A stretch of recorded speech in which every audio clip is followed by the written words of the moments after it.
We would have wanted them to continue taking responsibility because we think that the situation here in the Eastern Cape is absolutely dire. And I think that the people that are reporting to the Minister are not telling her what the situation is on the ground. And I think if you spent any time at schools in any of the rural areas or even the urban areas, the learners and the teachers and the parents would tell you a completely different story to the one that she's telling the rest of the country. All right, so you're suggesting that the Minister is misinformed on this matter? I think she's misinformed. I don't think that there's anybody in the Eastern Cape doesn't work for the Department of Education that thinks that there's anything right about what's going on with education in this province.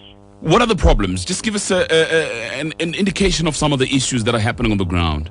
I'll give you the issue that I think is critically important right now, which is being glossed over, is the fact of the educators. There's 8,800 vacancies. That's vacancies at schools.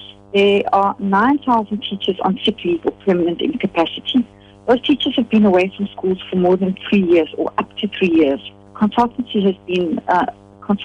company has been employed to deal with them, but we haven't seen the results. There's 6,781 additional teachers.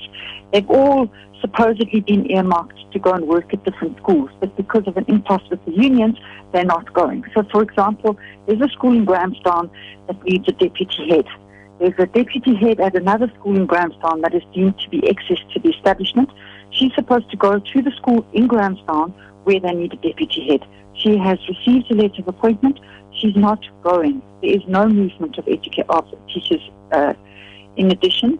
And so the department says they will not and they cannot afford to hire additional educators to fill the vacant posts.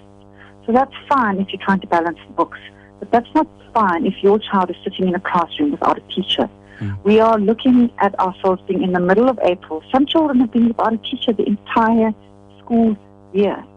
From your point of view, though, what are the problems? Is it the inability of the provincial education department to deal with these matters, or is it political interference, perhaps? Kolani, I'm flabbergasted. I don't know what it is.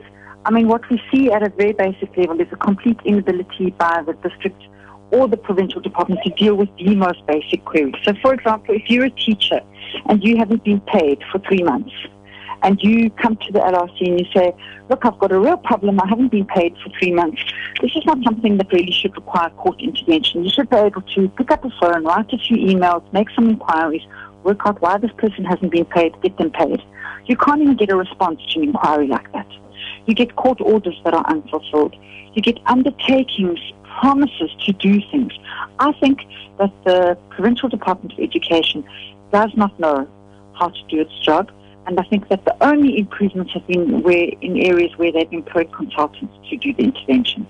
In your assessment, from March 2011, which is when the administration took over, when the department was placed under administration, has the situation gone worse or somewhat improved? I wouldn't necessarily say it's got worse. I'd say it's as bad. I know that the Minister says one of the key intervention areas was around school nutrition and scholar transport. Both of those areas had been stabilized or were in the process of being stabilized when she took over and have been stabilized.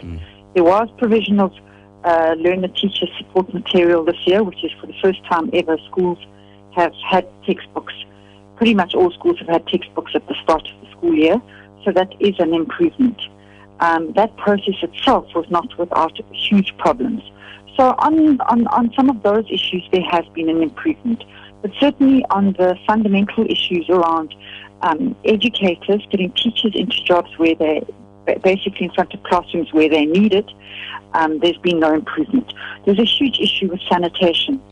Schools in the rural areas are sitting without, the issue of sanitation is just absolutely crazy.